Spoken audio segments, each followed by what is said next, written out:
দেখুন, যে দেশটার সঙ্গে দীর্ঘ 4000 কিলোমিটারের সীমান্ত ভারতের, সেখানকার নিয়ন্ত্রণ যদি ভারত বিরোধী শক্তির হাতে চলে যায়, পাকিস্তান আর চীনের একচ্ছত্র আধিপত্য সেখানে প্রতিষ্ঠিত হয়, আমার বলার অপেক্ষা রাখে না সেটা কতটা মারাত্মক এ দেশের পক্ষে। কিন্তু প্রশ্ন হলো, সজল ঘোষ বা শুভেন্দু অধিকারীদের চিৎকার কি আদৌ কেন্দ্রীয় সরকার বাহাদুর শুনছে? রাজ্য বিজেপি হুঙ্কার দিয়ে বলছে দীপু দাসের ঘটনার উপযুক্ত ব্যবস্থা না হলে 1 কেজি পেঁয়াজও তারা ওপারে যেতে দেবে না। কিন্তু তাতে বাংলাদেশের কতটা ক্ষতি হবে? সজলদের এই হুঁশিয়ারি কি ওই পেঁয়াজেই আটকে থাকবে? প্রশ্ন তো উঠবেই যে হাসিনা সরকারের পতনের পর ভারত বাংলাদেশের ওপর কতটা চাপ সৃষ্টি করতে পেরেছে। সংসদে এস জয়শঙ্করের কয়েকটা বিবৃতি ছাড়া কার্যক্ষেত্রে আদৌ কিছু হয়েছে কি? আর যারা বলছেন যে স্বাধীন রাষ্ট্র বাংলাদেশের অভ্যন্তরীণ বিষয়ে ভারত কতটাই বা কি করতে পারে, তাদের আমি শুধু মনে করিয়ে দেব, বিজেপি ক্ষমতায় আসার আগে 2013 সালের মার্চ মাসে দিল্লির তালকোটরা স্টেডিয়ামে বিজেপির জাতীয় কর্মসমিতির বৈঠকে বাংলাদেশের হিন্দুদের ওপর অত্যাচারের জন্য তো মনমোহন সিংয়ের সরকারের নরম অবস্থানকে দায়ী করা হয়েছিল। প্রশ্ন তোলা হয়েছিল, ভারত সরকার কেন ততটা কূটনৈতিক চাপ দিচ্ছে না বাংলাদেশকে? আজ সেই বার্তা বিজেপি তাদেরই কেন্দ্রীয় সরকারকে দেবে কি? আর নরমের বদলে চরম অবস্থানের কথা বললে তো আবার মনে করিয়ে দিতে হবে ওই 1971 সালের ইতিহাস। আমেরিকার চোখ রাঙানিকে উপেক্ষা করে কিভাবে পাকিস্তানকে দুটুকরো করে স্বাধীন সার্বভৌম বাংলাদেশের জন্মই হয়েছিল ভারতের হাত ধরে। আজ ছায়ানটের ধ্বংসস্তূপে ওই ভাঙা আতপোড়া তবলা আর আগুনে পুড়ে খাক হয়ে যাওয়া দীপু দাস আর আয়েশারা কিন্তু ভারতের পরবর্তী পদক্ষেপের দিকেও তাকিয়ে আছে। শুধু গরমাগরম সংলাপে কিন্তু ভবি ভোলবার নয়। যাই হোক, আমার পরের বক্তা তৃণমূল মুখপাত্র অরূপ চক্রবর্তী। শুভ সন্ধ্যা। এবিপি আনন্দের যুক্তিতর্কের সব দর্শককে। এটা বাংলায় চলতি ভাষায় একটা প্রবাদ আছে, অল্প জ্ঞানী লাফায় বেশি, মধ্যজ্ঞানী চুপ, পূর্ণজ্ঞানীর বিনয় বেশি, শান্ত তাহার রূপ। আমি আমাদের মঞ্চে যে পূর্ণজ্ঞানী মানুষ রয়েছেন, স্বামী পরমাত্মানন্দ, তাকে আমি শ্রদ্ধা, আমার প্রণাম জানাই। কারণ আমরা বিশ্বাস করি স্বামী পরমাত্মানন্দদের মতো মানুষদের হাতে যেখানে হিন্দু ধর্ম নিরাপদ থাকে, সেখানে বিজেপির হাতে হিন্দুত্ব বিপদে থাকে। আমার পূর্ববর্তী বক্তা লাফিয়ে লাফিয়ে যখন তিনি বলছিলেন হরগোবিন্দ দাস চন্দন দাসের ঘটনা, হ্যাঁ, হরগোবিন্দ দাস চন্দন দাসের ঘটনা ঘটেছে। এই ঘটনা কাঙ্ক্ষিত নয়। প্রশাসন অভিযোগ দায়ের করে যে 5 জন প্রাথমিক অভিযুক্ত ছিল, একটু আগে জঙ্গিপুর ডিস্ট্রিক্ট পুলিশ তারা জানিয়েছেন কোর্টের রায়ের পরে অফিসিয়ালি বার্তা দিয়ে 5 জন সহ তাদের জেরা করে আরও 8 জন, মোট 13 জন যাদের বিরুদ্ধে অভিযোগ বা যুক্ত থাকার অভিযোগ পাওয়া গিয়েছিল, প্রত্যেককে দোষী সাব্যস্ত করা হয়েছে। তারা যাবজ্জীবন কারাদণ্ডে দণ্ডিত হয়েছেন। কেন আমি বলছি অল্প জ্ঞানী লাফায় বেশি, সুমন একটু আগেই বলে দিয়েছে আমার কথাটার অর্ধেকটাই। এই মুহূর্তে কোর্টের আরেকটা অবজারভেশন এসছে, UP court rejects government plea to withdraw case against accused in Akhlaq lynching. Mohammad Akhlaq, তাকে বাড়ি থেকে পিটিয়ে টেনে বের করে এনে খুন করা হয়েছিল। তাকে অভিযোগ করা হয়েছিল যে তার বাড়ির ফ্রিজে নাকি একটি নির্দিষ্ট মাংস রাখা আছে। পরবর্তীকালে সেই মাংসেরও স্যাম্পেল টেস্ট করা হয় এবং জানা যায় সেটি একেবারে পাঁঠার মাংস ছিল। যদিও ভারতের সংবিধান আমাদের খাদ্যাভ্যাস চুজ করবার অধিকার আমাদেরকে দিয়েছে। আজকে যখন আমরা এই যুক্তিতর্কের অনুষ্ঠানে আসছি, আজকে মঙ্গলবার, 2 দিন আগে রবিবার সকালবেলা যখন আমি আনন্দবাজার সংবাদপত্রটা হাতে নিয়ে পাতা উল্টোচ্ছিলাম, পাতাটা উল্টাতেও পারিনি, প্রথম পাতায় ছবিটা দেখে আমার চোখ আটকে গিয়েছিল। দীপু দাসের হত্যা নৃশংস, ধিক্কারযোগ্য, বর্বরতম, এর কোনো নিন্দা জানানোর কোনো ভাষা খুঁজে পাওয়া যায় না। যে অসভ্যতম হয়েছে। বাংলাদেশ একটা ফেইল্ড স্টেট, বাংলাদেশে কোনো গণতন্ত্র নেই, বাংলাদেশ একটা জল্লাদের উল্লাস মঞ্চে পরিণত হয়েছে। একথা স্বীকার করতে বোধহয় কোনো শুভবুদ্ধি সম্পন্ন মানুষের কোনো দ্বিমত থাকার কথা নয়। দীপু চন্দ্র দাসকে যেভাবে খুন করা হয়েছে, কোনো শুভবুদ্ধি সম্পন্ন সুস্থ সমাজের মানুষ তাকে সমর্থন করতে পারেন না। কিন্তু সেই বাংলাদেশ সরকারকে, সেই মোহাম্মদ ইউনিসকে সার্টিফাই কে করছেন? আমাদের তো এই বিষয়টাও মাথায় রাখতে হবে সুমন, আমরা তো ভুলিনি কদিন আগের ঘটনা। এই মোহাম্মদ ইউনিসকে সার্টিফাই কে করছেন?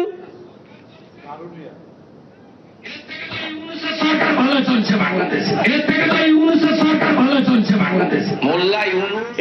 ইউনিসের সরকার ভালো ছিল। জুন 2025, আজকে তার বক্তব্য পাল্টে যাচ্ছে। শুভেন্দু অধিকারী, যিনি দুদিন আগে ইউনিসের সরকারকে সার্টিফাই করেছেন, রবিবার সকাল আনন্দবাজার পত্রিকা হাতে একটা ছোট্ট শিশুকন্যার ছবি। বিএনপি নেতা বেলাল হোসেনের শিশুকন্যা 7 বছরের আয়েশা আক্তার। অপরাধ কি? তার বাবা একটি রাজনৈতিক দল করে, সে ধর্মে মুসলমান। আক্রমণকারীরা নিশ্চিতভাবে দীপু দাসকে যেরকম হত্যা করেছে, আয়েশা আক্তারকেও হত্যা করেছে। হত্যার সময় তো তারা দেখেনি আয়েশার ধর্ম কি ছিল। আজকে যখন দীপু দাসের মৃত্যু নিয়ে এখানে প্রতিবাদ হচ্ছে, স্বাভাবিক। আজকে যদি কোনো মানুষের এরকম নৃশংস মৃত্যু হয়, প্রতিবাদ হবে। একই সময়ে দাঁড়িয়ে যখন হিন্দু খতরে মে হয়, কারণ দীপু চন্দ্র দাসের হত্যা হয়েছে, তাহলে হিন্দু তখন খতরে মে কেন থাকছে না? যখন আরেকজন হিন্দু, তার নামে আবার রাম রয়েছে, রামনারায়ণ বাঘেল, তাকে যখন পিটিয়ে নৃশংসভাবে খুন করা হচ্ছে, এবং কোথায় খুন করা হচ্ছে? শুধু বাম আশ্রিত কেরল বললে ভুল হবে। সেখানে আবার সাম্প্রতিককালে বিজেপিরও বারবারন্ত হয়েছে। তিরুবনন্তপুরম পুরসভায় বিজেপির জয় জয়কার হয়েছে, পঞ্চায়েতে বিজেপি জিতেছে। এই যে সঙ্গে শাখার কথা বলছিলেন হুমায়ুন বাবু বোধহয় ভুলে গিয়েছেন। হুমায়ুন বাবু একটা কথা ভালো বলেছেন, আরএসএসের শাখা কেন বৃদ্ধি পাচ্ছে, কবে থেকে বৃদ্ধি পাচ্ছে সেটা বললেন না। অশ্বত্থামা হত ইতিগজ 2015-16 পর থেকে বৃদ্ধি পাচ্ছে। হুমায়ুন দা কেন বৃদ্ধি পাচ্ছে জানেন? আমার কাছে আরেকটা ছোট্ট ভিডিও আছে, কয়েক সেকেন্ডের, বেশিক্ষণ আপনার সময় নেব না। আপনি দেখুন তো, এই গলাটা চিনতে পারেন নাকি হুমায়ুন দা? যেই গলাটা আজকে এখানে হুমায়ুন কবির বসে রয়েছেন, আমার মনে হয় হুমায়ুন দা নিশ্চয়ই চিনতে পারবেন। आज के दिन में मोदी जी मेरा फेवरेट है। মেরা ফেভারিট হ্যায় নরেন্দ্র মোদী কবে বলেছিলেন হুমায়ুন দা?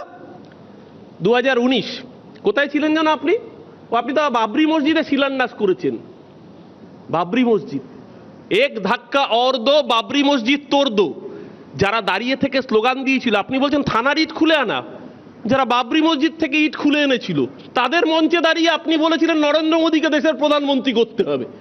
আপনার মুখ থেকে সংখ্যালঘু মানুষ, আরে বাবরি মসজিদ একটা যে কোনো মসজিদ নয়, যেখানে খুশি, যেখানে মুসলমান মানুষ নামাজ আদা করেন, তার জন্য মসজিদ করা যেতেই পারে। তো বাবরি মসজিদ সংখ্যালঘু মানুষের কাছে যে আবেগ, যে শ্রদ্ধা, যে ভালোবাসা, সেই জায়গাটাকে আপনি হার্ট করলেন। আর কাকে সাথে নিয়ে তার আগে দাঁড়িয়েছেন মঞ্চে? ভারতীয় জনতা পার্টির হয়ে নির্বাচনে প্রতিদ্বন্দ্বিতা করে আপনার মুখে বাবরি মসজিদ। পশ্চিমবাংলার সংখ্যালঘুরা কি বোকা?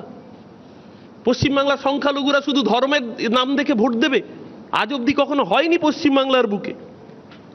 আমার আগে প্রথমে পার্থদা বলেছেন, পার্থদা বলতে গিয়ে একটা লাইন বলেছেন, আমি সেটাকে ইলাবোরেট করে বলি।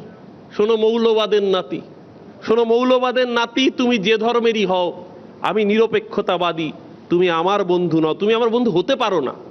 কারণ যখন দীপু চন্দ্র দাসের মৃত্যুর প্রতিবাদ হয়, স্বামীজি ঠিক বলেছেন, প্রতিটা মৃত্যুর কথা তুলে ধরে তিনি প্রমাণ করেছেন যে হিন্দুত্ব আসলে যত মত তত পথের কথা বলে। যে হিন্দু ধর্ম স্বামীজির হাতে সুরক্ষিত, ঠিক ওই একই কারণে হিন্দু ধর্ম সজল ঘোষ, শুভেন্দু অধিকারীদের হাতে নিরাপদ থাকে না। কারণ এরা ধর্মকে রাজনীতির আঙিনায় টেনে এনে রাজনীতির ব্যবসা করেন। মোহাম্মদ আকলাক হোক বা তাবরেজ আনসারি হোক, আজকে রামনারায়ণ বাঘেল হোক বা দীপু চন্দ্র দাস হোক, প্রতিটা মৃত্যুর পিছনে কারণ একটাই, সংখ্যাগুরুর অত্যাচার সংখ্যালঘুর উপরে। আমরা বলতে পারছি না, আমরা বলতে পারছি, শুভেন্দু অধিকারীরা বলতে পারছে না। বাংলাদেশে সংখ্যালঘু অত্যাচারিত বলতে পারছে না, বলতে হচ্ছে বাংলাদেশে হিন্দু অত্যাচারিত। কেন? বাংলাদেশে তো হিন্দুরা সংখ্যালঘু, কেন আমি বলতে পারছি না বাংলাদেশে সংখ্যালঘু অত্যাচারিত? যেই মুহূর্তে আমি বলবো বাংলাদেশে সংখ্যালঘু অত্যাচারিত, সেই মুহূর্তেই তো ভারতবর্ষের সংখ্যালঘু চেহারাটা আমার সামনে চলে আসবে। সেই মুহূর্তেই তো উত্তরপ্রদেশের সাম্ভালের মসজিদের মধ্যে ঢুকে যে জয় শ্রীরাম স্লোগান, মসজিদের মধ্যে হোলির দিন অসভ্যতম করা, প্রতিটা চিত্র তো সামনে চলে আসবে। সেই মুহূর্তেই তো তাবরেজ আনসারি চলে আসবে, আসরাজুল চলে আসবে, মোহাম্মদ আকলাক চলে আসবে। তাই আমরা বলতে পারি না বাংলাদেশে সংখ্যালঘু আক্রান্ত। আমাদের বলতে হয় বাংলাদেশে হিন্দু আক্রান্ত। হ্যাঁ, বাংলাদেশে হিন্দু আক্রান্ত, বাংলাদেশে অত্যাচার হচ্ছে, নিন্দনীয়, প্রত্যেকের সোচ্চারে প্রতিবাদ করা উচিত। ঠিক ওই একই প্রতিবাদ যদি আমি আমার নিজের দেশে না করি, আমি প্রণাম জানাই স্বামীজিকে, যিনি বলেছেন উড়িষ্যার কেওনঝর গ্রাম দারা সিং, বজরং দল এবং তার সহযোগী হিসেবে আরএসএস, এখানে সজল ঘোষ নব্য আরএসএস এর মতানুসারী হয়েছেন, আরএসএস কে বলা যাবে না কেন বাবা? আরএসএস কে কেন বলা যাবে না? যেই সংগঠনে কোনো অডিট হয় না, যেই সংগঠন কত টাকা ডোনেশন পায় কেউ জানতে পারবে না, যেই সংগঠনের হাজার হাজার কোটি টাকার প্রসাদ হবে, অথচ দেশের আইনে তারা ছাড় পেয়ে যাবে, তাদের বিরুদ্ধে কেন বলা যাবে না? যেই সংগঠনের বিরুদ্ধে বহু বুড়ি বুড়ি অভিযোগ উঠেছে, তাদের স্বাধীনতা সংগ্রামে কি অংশগ্রহণ ছিল? কজন আরএসএস এর স্বাধীনতা সংগ্রামী ছিলেন দেশের স্বাধীনতা সংগ্রামে? তুমি কজন আরএসএস থেকে স্বাধীনতা সংগ্রামে অংশগ্রহণ করেছেন নামটা দেখিয়ে দাও, তারপরে বলবে আরএসএস এর বিরুদ্ধে কেন বলা যাবে না? আমরা তো অর্থহীন কণ্ঠে বলছি। আজকে যখন উড়িষ্যায়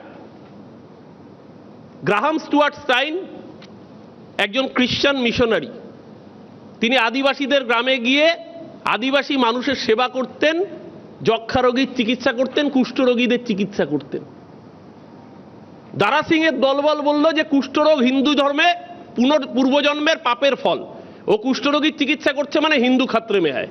তার জন্য 2 শিশু সন্তান, টিমেথি 6 বছরের বাচ্চা ছেলে ছিল, আরেকজন 10 বছরের বাচ্চা ছেলে, গায়ে পেট্রোল ঢেলে ডাক্তারবাবু সহ তার 2 ছেলেকে জীবন্ত পুড়িয়ে খুন করলো।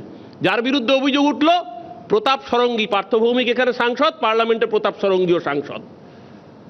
সাধ্বী প্রজ্ঞা মালেগাঁও বিস্ফোরণে অভিযুক্ত, মসজিদের সামনে জুম্মার নামাজ হবে, স্কুটারে বোমা বিস্ফোরণ, 7 জন মৃত, 150 জনের বেশি আহত পার্লামেন্টে। আর হুমায়ুন কবির তো ঠিকই বলেছেন, উনি আন্ডারগ্রাউন্ডে কোনো কানেকশন রাখেন না, উনি লুকোছাপা করে কিছু করেন না, উনি খুল্লম খুল্লা করেন। উনি যখন বিজেপিতে যোগ দেন খুল্লম খুল্লা করেন, উনি যখন শুভেন্দু অধিকারীর মধ্যে ভালো জিনিস দেখতে পান খুল্লম খুল্লা বলেন, উনি যখন মমতা ব্যানার্জির সরকারের বিরুদ্ধে বিষোদ্গার করতে খুল্লম খুল্লা করেন, ওনার সবকিছু খুল্লম খুল্লা। কিন্তু দয়া করে সংখ্যালঘুদের পাশে দাঁড়ানোর কথা বলে যে হাত নরেন্দ্র মোদীর হাত ধরেছে সে হাত সংখ্যালঘুর পাশে দাঁড়াতে পারেন। আজকে 23শে ডিসেম্বর, 2 দিন পরে বড়দিন। সুমন, আমরা গর্ব করি কেন জানো? আমাদের এই ভারতবর্ষের সংবিধানের জন্য। আমরা গর্ব করি আমাদের এই শহর, আমাদের এই দেশ, আমাদের এই রাজ্যের যে সংস্কৃতি তার জন্য। আজকে 23শে ডিসেম্বর এই মুহূর্তে যদি তুমি কলকাতায় যাও, কলকাতায় যদি সবচেয়ে বেশি মানুষ কোথাও দাঁড়িয়ে থাকে একসাথে লাইনে, সেটা একটা দোকান, যেই দোকানটা একটা ইহুদির দোকান, একটা জিউস দোকান। সেই দোকানে যত কারিগর তারা প্রায় সকলে মুসলমান কারিগর। যারা লাইনে দাঁড়িয়ে সেই দোকান থেকে প্রোডাক্ট কেনে তারা প্রত্যেকে প্রায় হিন্দু। আর যেই কারণে তারা কেনে সেটা একটা খ্রিস্টানদের উৎসব। আজকে চলে যাও নিউ মার্কেটে নাউন্সের দোকানে, সেই দোকানে বাঙালি হিন্দুরা লাইন দিয়ে কিনছে, তারা খ্রিস্টান নয় বলে। আমরা মনে করি ধর্ম যার যার, উৎসব সবার। এই শিক্ষা মমতা বন্দ্যোপাধ্যায় আমাদের দেন। আজকে এখানে সজল ঘোষ এসে বলছে শামশেরগঞ্জের কথা। আর শামশেরগঞ্জে তো সাজা হলো। তুমি মোহাম্মদ আকলাককে যেরকম তার খুনিদেরকে ছাড়িয়ে আনার জন্য আদালতে গিয়ে প্লি করছো, তেমনি এখানে কি করছো? এখানে ওই যে চিকেন প্যাটিস বিক্রেতা, চিকেন প্যাটিসে খুব গাত্র দেওয়া হচ্ছে, ওই চিকেন প্যাটিস বিক্রেতাকে যারা পেটালো, আরে হিন্দু ধর্ম তো পরমত সহিষ্ণুতার কথা বলে, তাকে যারা পেটালো তাদেরকে মঞ্চে তুলে শুভেন্দু অধিকারী মালা দিয়ে সম্বর্ধনা দিচ্ছে। ঠিক রেপ্লিকা গুজরাটে বিলকিস বানুর ধর্ষকদের যারা ধর্ষণ করেছিল দেশের স্বাধীনতা দিবসের দিন জেল থেকে বের করে এনে মালা দিয়ে সম্বর্ধনা দিয়ে বলছে, আরে তুমি তো হিন্দু বীর, তুমি মুসলমানকে ধর্ষণ করেছো, তুমি ধর্ষক হতে পারো না। না, এই হিন্দু ধর্ম আমাদের হিন্দু ধর্ম হতে পারে না।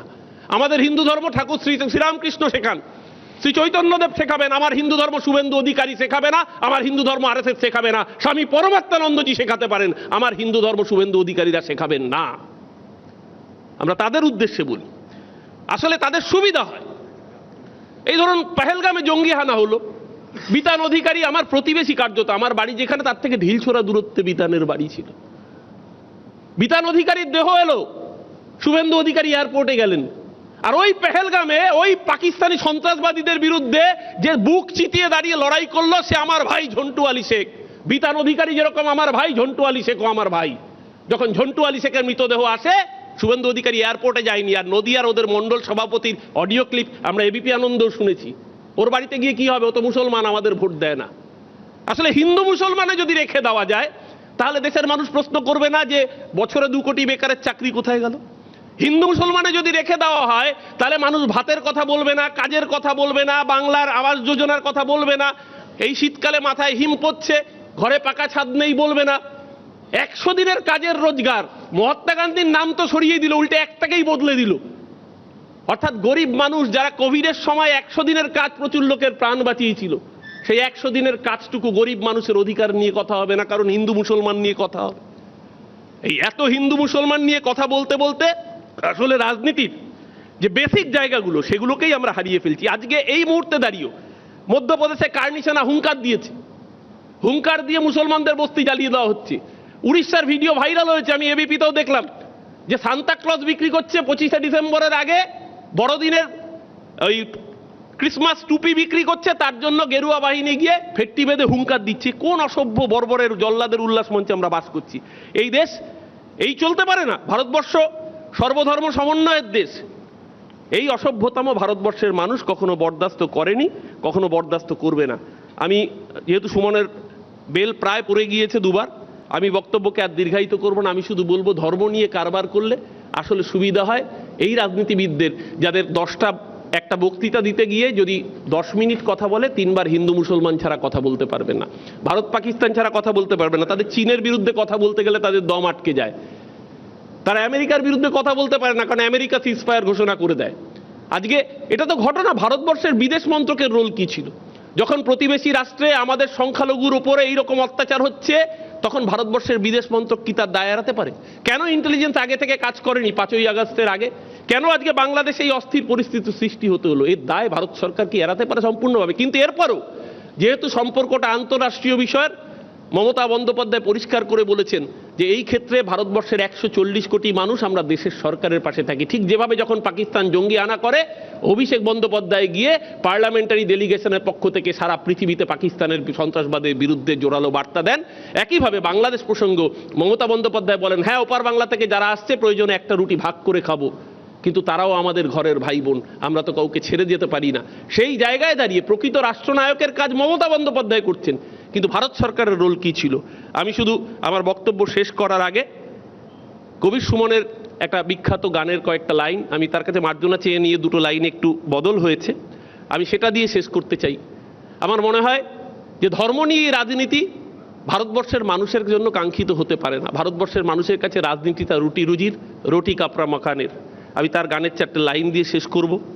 আমি আজান দিয়ে থাকি, আমি আজান দিয়ে থাকি, আমি যীশু খ্রিস্টের পায়ে নত, যত মত তত পথ নাকি রামকৃষ্ণের কথা মতো। হরিওম তৎসদে আমি বরে গোলাম আলীর গোলাম, বাগদেবীর চরণে দিয়ে প্রণামী, যুগে যুগে আমি বাঙালি হলাম।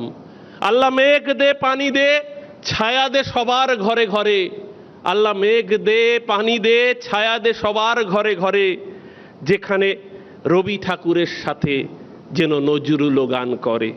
আমি স্লোগান দিয়ে থাকি, আমি স্লোগান দিয়ে থাকি, আমি মানুষের পায়ে নত, যত মত তত পথ ঠিক সংবিধানের মতো।